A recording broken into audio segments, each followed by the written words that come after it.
But my So question then becomes, the story was used as the reason why he quit Guy, and it didn't sort of line up with what, um, because in other places he said when this happened, no one said sorry. None of his members of Guy were consoled him, so mhm. he felt, well, I need to leave because you don't care. Um, but so But I if you didn't. notice, he was sprinkling a lot of different reasons. If you remember, right before he told that story, he was saying, Aaron, one day he wants to sing, one day he doesn't. One day he's in a good mood, one day he's not. So he Mm, was already kind of over Aaron. He just lost, well, I mean, recent and within a certain amount of period, he lost the original member. He has Aaron's brother. And they're probably thicker than thieves. So he really doesn't, in that group setting, you have to realize that that dynamic did change if you think on a personal level, because now it went from you, Timmy, and yourself, and you know, you having kind of like a balanced group to where now it's two brothers and it's you. So those brothers are going to always side with each other in every disagreement, and I don't believe that all of the details are not necessarily coming out. I don't know that, like, we don't know what dynamic. But again, like I said, it's their business. I don't need to know all of the different details. mm. For me, Guy is done. It will never be back together. So I'm over it. But I don't see any problem with deciding this is no longer. I'm no longer happy here, because he seemed like when he was even describing that, he sounded like he wasn't happy, even talking about it. Like he's just like, I could see he was just completely over the idea of being working with in his eyes. I was like, he's over that. He's like, he's reliving it as he's telling it. Like, yeah, one day Aaron is on board with singing and performing, and one day he doesn't feel like it. And some people, they just don't want. Yeah, but I don't then know. he did then bring up Timmy, and he did say that if Timmy hadn't brought Gene Griffin back Yep, into the fold, then um we would have, Guy would have still been around. And then I don't believe that either. I've interviewed Timmy Gatley. I mean, it was an amazing interview to hear his side of the story.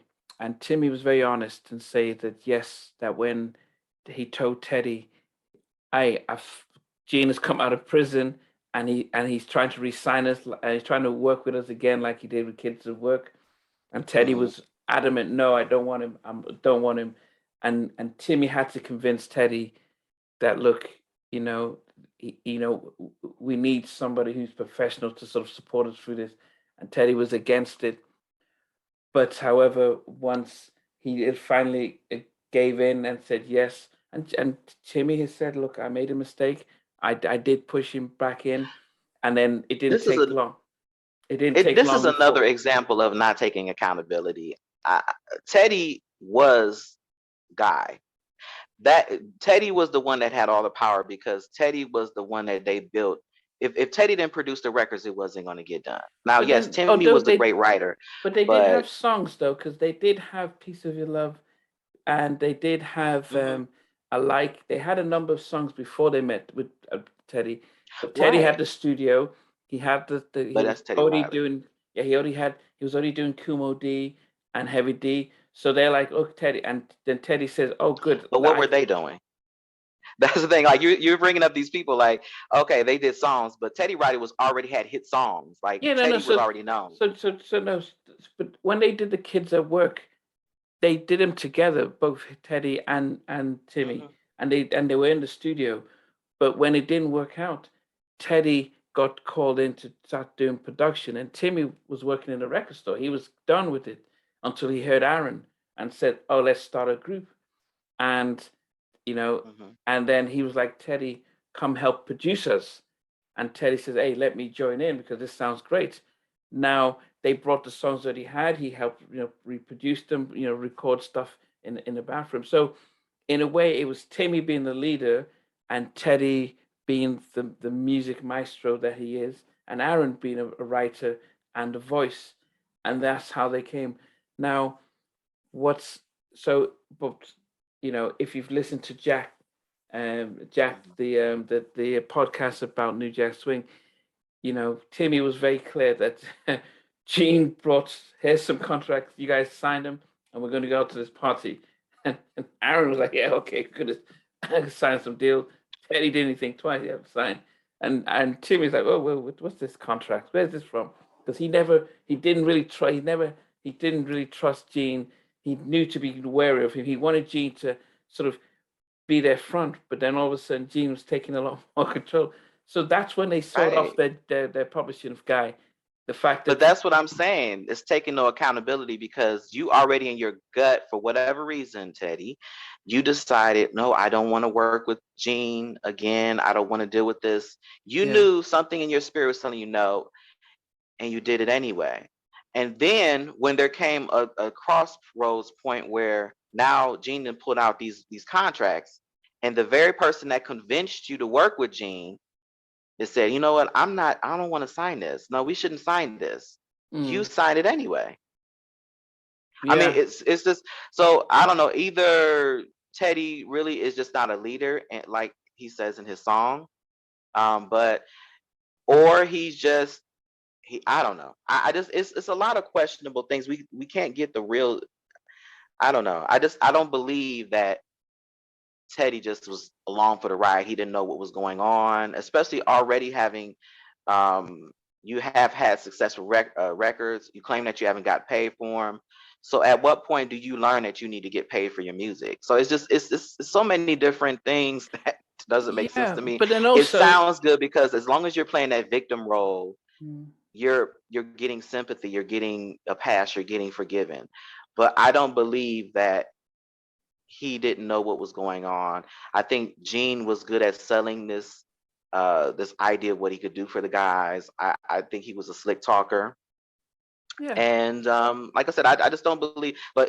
Just to try to blame Timmy and say if he wouldn't have brought Gene Griffey into to the picture, we would still be together. None of your groups have stayed together. Like, so I don't understand. Without yeah Gene, Blackstreet broke up. Broke up. You know, all of the things you tried to create since then have not necessarily, like your record label fe- fell apart.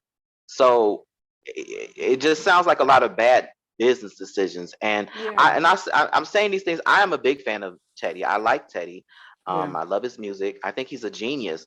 But yeah I think that we have to take accountability with some of these things we're doing, and we have to get past the pettiness and the egos and all of this stuff that clearly has plagued his career.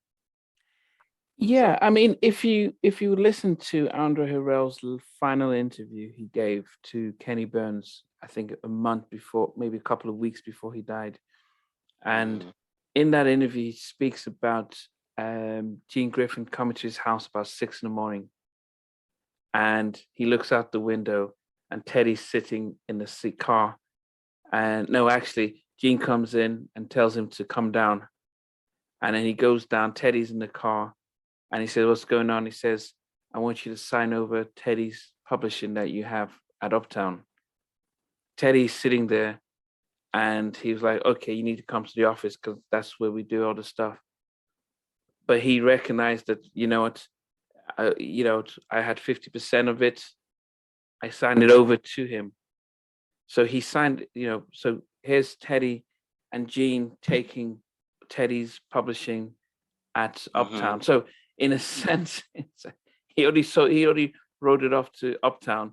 So Gene's taking back the 50% that Uptown had, so he could take 100% of it.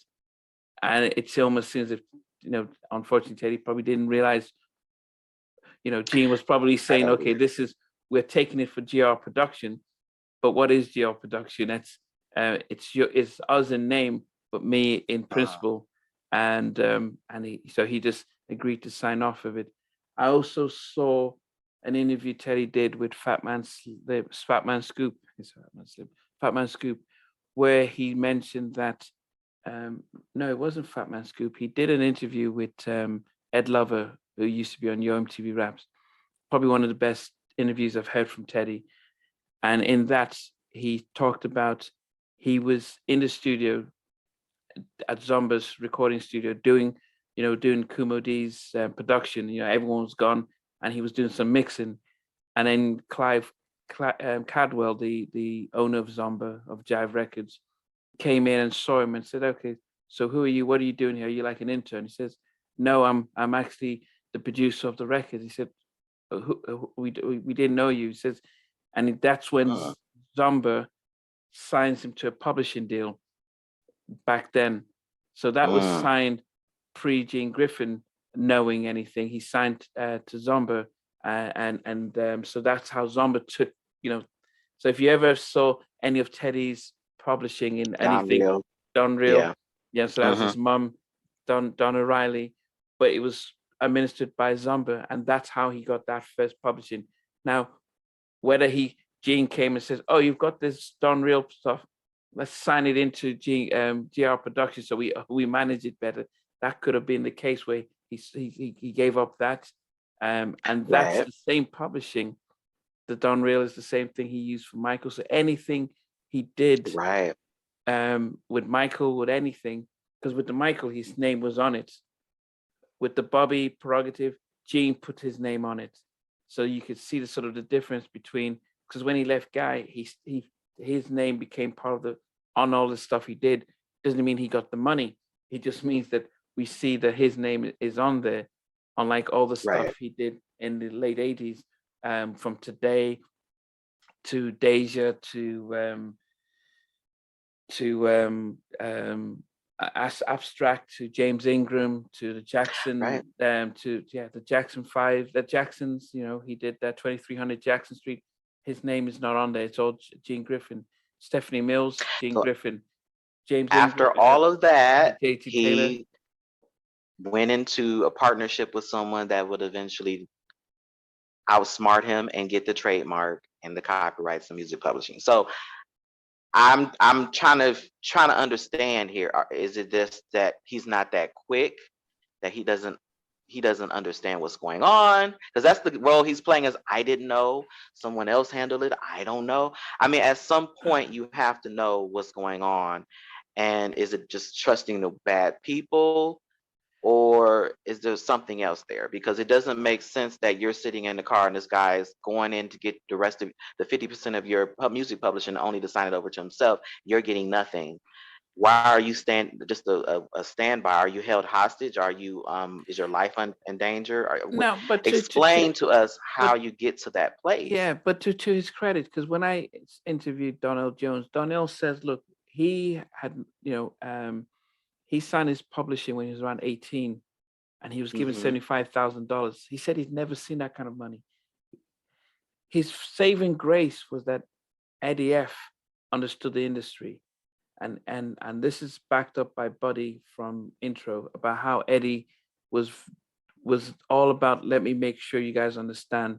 So Donnell says he still owns all his publishing, that he owns 75% of his publishing. The 25% and the advance was something that Eddie made sure that look, the most you're going to give out is 25% to get your advance, so you could at least set things up. But he still owned all his stuff. And he did say that how he lives off of his publishing and production stuff, not the record sales. So he was fortunate. Even when I interviewed KG from Naughty by Nature, he said that the one thing they can credit Flavor Unit is that from Queen Latifah's mum to Shakim to everyone, they were like, let's teach you the business so that you guys understand how things work. So they all signed publishing deals that were beneficial to them. They still own their stuff, so they weren't ripped off. And so there is, and even Cassandra Lucas from Changing Faces, when she got signed to the guy who she signed to, I can't remember his name, he was part of Untouchables. So there was that sense of, well, Eddie didn't cheat me, so I'm going to show you guys the deal. So they learned about publishing, they learned about writing, they were able to get all their publishing for the stuff that they wrote and stuff. So there are very few people who are very honest and straightforward to say, look, man, I didn't get robbed, so I'm not going to rob you. But there's a majority of them who, like Keith Sweat, were taken advantage of by whoever signed them, took all their initial publishing and everything from their stuff, and they learned later on. And in order to sort of make up, in a way, you start to say, well, they robbed me, I'm going to rob you, so you can rob the next person. And that's, because when you hear, when I interviewed Cut Close, they said, look, man, he got robbed, so he in a sense said, well, it's your turn to get robbed. So maybe when you guys advance in the industry, you can do the same thing. So unfortunately, it might have been a case with Teddy. Because think about it, you didn't go to, you went to high school just to finish. You didn't go to college. You're on the streets, and then somebody's saying, "Here's $20,000 anytime you do a record," not knowing that they're getting 300,000. How would you know? Well, he Who would claimed you? he was paid $1,500. 1,500. Now I know in that time it was more money than it is now, but Yeah, $1,500 for Keith Sweat's "Make It Last Forever" album. yeah. Even That's shocking. Timmy says he How? wouldn't have. He said Teddy he wouldn't have thought Teddy would have gone more than 10,000 for that the whole album. Because Mhm. who knows? He's doing it for free. He was making beats. That's what he did. I mean, what's the value? How Kumo D? How would they just if they you're just happy to be in the studio making more than minimum wage. So Well, the thing is, I don't understand with these artists. Okay, Teddy. So you've locked yourself in this contract unknowingly. Let's say unknowingly, you've yeah. locked yourself in this contract. You don't, everything you produce and you write is going to Gene Griffey. Why not just say, okay, let me grab my brother and I'm gonna with the music I produce and I write, I'm gonna put it under his name, and we're gonna get him signed, or we're gonna get him, you know, we're gonna build our own music publishing company, because you're gonna have to take that loss, that sacrifice of, okay, I can't use my name anymore. I'm gonna use my brother's name. He's gonna be the producer, all of my stuff. He's gonna be the corporation. I'm gonna put our music under him, and you give him maybe 5-10% of it. And I mean, there's ways around it. I mean, people Yeah, can commit welfare fraud, and people yeah, but can do you all do that. You you do can't need do yeah that in you the industry, you because I do would have need did that with the quickness. Okay, Gene. Okay, yeah you can have. Okay, go ahead, take it. And yeah but next thing you know, everything coming out of my brother under his name. you do Maybe I need shouldn't even said that. yeah, but But you do need somebody who can look at that, say, look, man, you've got messed you up got your here. connections now. But What were you saying? no, back then, somebody would have said, "Oh, man, look at what they've done here. Now you've lost all this stuff you didn't do." So you do need somebody who would probably see it and give you the idea and suggestion. Um, but on as I said, my thing is that I don't know how much it affected how his creativity, and I don't know how much the money situation affected his business relationships with people subsequently. Um, because if you've been taken advantage of, it almost becomes, well. So I've paid my dues. You need to pay your dues. I'm not saying he did that. I'm just wondering if that would ever be the case, and it's the sad Well, part of the industry. let me be clear. I'm not saying, when I say that Teddy Riley's trying to act like a victim, I do acknowledge that he is a victim. I do Mm. acknowledge he is a victim. Aaron Hall is a victim. A lot of the characters in this story are victims. Yeah. Um, so, but we do have, we have to take some accountability, and there is a point in the story where you have to take your power back, and you make the decisions from here on out. Now that you have the knowledge, now that you do know better, and if your answer to you getting, and I'm not saying this is with Teddy, but in the other cases that you were mentioning, if your answer to getting screwed over is to screw other people over, then that's already just a testament of your character. I I mean, think that's that, and just in general, anyone else that does that in the industry. yeah, this is just a Yeah. general, because I'm not really saying anything, because I don't, honestly, we still don't really know. We've gotten highly produced, well thought out interviews from these individuals who've had time to think over the story, to omit facts that put them in a certain light, put them in a favorable light.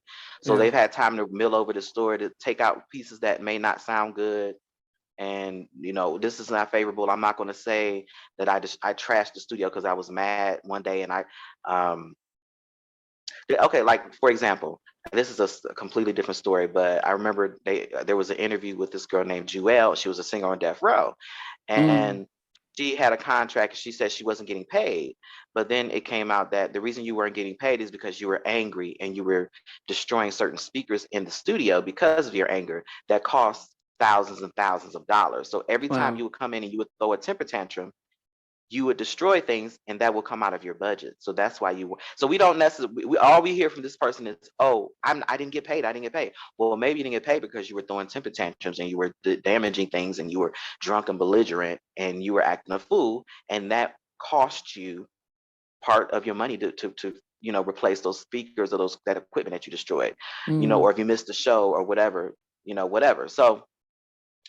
with these situations, and like I said, now there's several things that's been mentioned about Teddy Riley's personality. I know Eric Williams said in his interview that Teddy didn't like anyone else to shine. Then also there was some things said by Dave Hollister that Chauncey was jealous of him. There's so many different elements to this story. We're not getting the full picture because everybody's not being completely honest. I think people are omitting things to make themselves look good, but hopefully they're all, I'm looking forward to the new Blackstreet album in the coming year.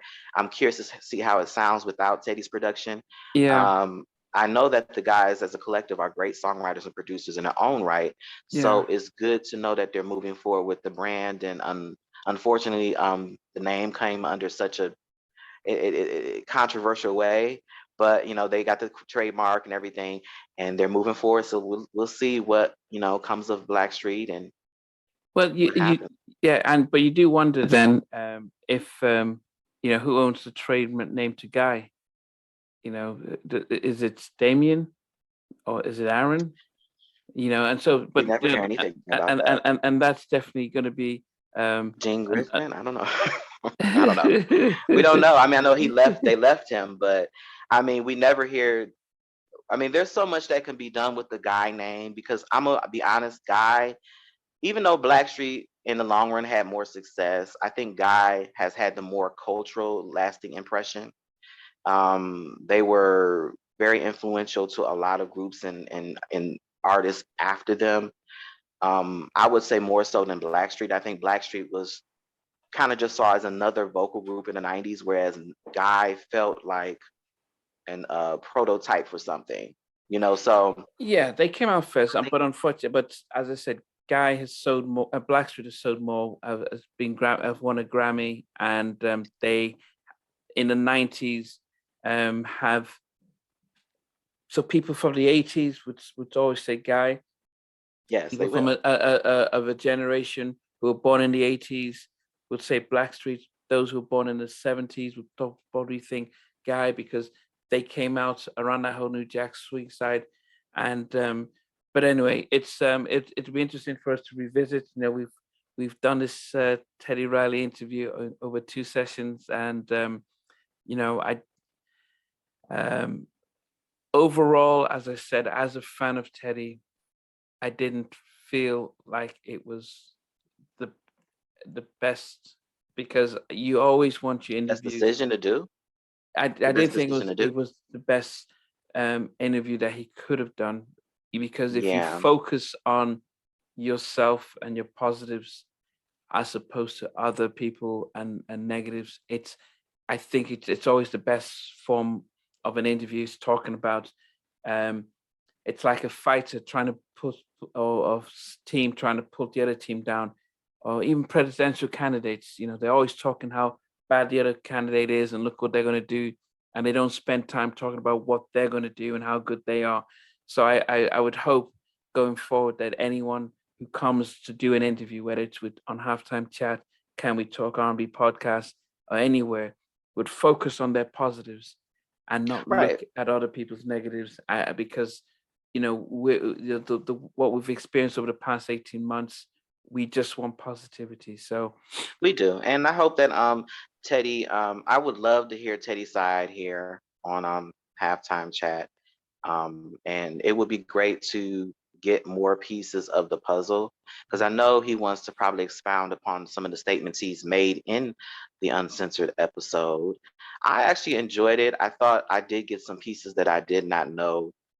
I did get some pieces of information I did not know. I did like that he actually talked about his relationships. He's talked about dating Sally Richardson and Lisa Vu. We never hear anything about his romantic love life. We know that he had kids, but he's never publicly talked about having relationships. So it was good to hear that. That was positive. and Well, I don't his know that you're relationship and telling me account that of that you're saying that he had his ex-girlfriend was married Keith Sweat. That sense of why did we need to know that, that? Did we that need was a to know little that? that's why I'm like, are you guys really cool? Because why would you even mention that? I don't Yeah. know, but Why would you? Yeah. Why would you bring it up? And she went up and married like Keith, he and got and the second, yeah, I think the only leftovers. person who he has that didn't mention is Bobby's wife, Donna. Mm. No, is her name Donna? He dated her. Yeah, that was his girlfriend. Yeah, Oh, before. okay. Well, so So but actually, in the Bobby movie, they were dating in the Bobby movie, and oh, okay. yeah, so they were dating in the Bobby movie, and that's how she became friends with Bobby. But um, it's Alicia. Yeah, it's Alicia, and she was the one who played the saxophone in Rex and Rum Rest of Shaker. the facts. No, Oh, Rum okay. In the Shaker. video. Yeah, the one that does The one that yeah, Rum Shaker. So that's Yeah. Alicia. So they were dating, Oh, and in the okay. movie, it shows that they were dating. But it then she says, "Hey, what about Teddy when Bobby, had a breakup with Whitney?" And she says, "No, we've sort of moved on." And Teddy has said on the interview with the Breakfast Show that it was puppy love. But when Teddy has spoken about his sort of eye for women in like it could be the fact that he hadn't probably moved on, and she was like, "Oh man, I made him move on." So more so than, and he probably wasn't ready to settle down, and he talked about just liking one person and moving on kind of thing. So Right. it could Yeah. that's but he's been probably more respectful about her than anybody than in some ways. I didn't know why he had to bring up the fact that one of the members of one of his groups had an affair with his girl when he was in the Because Bahamas. Teddy is messy. He knew. No, So I he didn't know that person's understand watching, why but would no. you, so you don't need to name, but why did what was that But going to serve? that was to paint. That was to complete the victim. Because I mean, I think that there's a victim archetype that's being created here. But anyway, we went into that. I do think that some people understand that this is entertainment, so sometimes you got to give out some juicy little stuff that people didn't know. No, he didn't need to But know that, because you're saying that we're in the age of social media. People are you, doing everything for clicks yeah, and but all views. this time nobody said anything. So you relocated to the Bahamas or so, to Barbados for a year and a half. You left your girl behind, and you came back, and she, and why was she cheating on somebody else? Well, what did she hear about what you were doing? And he even said, yeah, he Right. messed up and stuff. I It was said, his but fault. He said it what? was his fault, and he took her back. He forgave her. So what was the point of bringing it up? Like, I mean, Yeah. So that's And so we anyway. didn't even know the member that you so called, or the person you gave, you didn't name this person, which I think through process of elimination of the people we know. No, I'm joking. But no, that we no longer no, anyway. But no, I think that was a good interview. I do think that there was, taste wise, there's a few things he probably should have left out. I mean, if you were, but I respect honesty. I want you to tell me the truth. But again, it depends on what you're trying to do. Like, I don't think that he's trying to sell an album right now.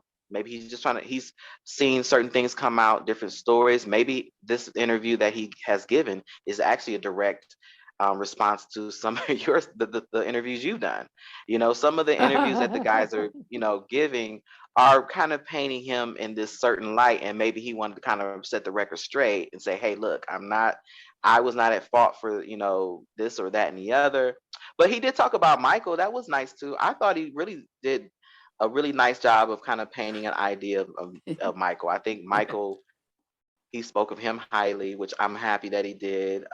Well, I would as we wrap up this Teddy stuff, Yes. I would say to anyone who wants a good account of what it was like working with Michael, Sprague Doogie, Mucho Scott, and Levi Little. If those interviews, if you get a chance to watch those, they give a nice 3D account of what it was like working with Michael. It almost felt like, because Sprague talks about Michael playing video games with him, and and giving him some of the merchandise. Mucho the same thing, watching movies at Neverland, and Levi saying how he liked Joy, and how when Michael comes in, as he's talking, somebody's scribing down, and he's like, "My goodness," those type of stuff. Those guys gave some really good accounts, because Teddy tends to say the same sort of thing. I learned from Michael. He embraced me and all that stuff. They type of give a very different type of response about him. But anyway, hopefully Teddy listens to this and is still willing to come and have a sit down talk with with one of your Yes. biggest fans ever. Okay.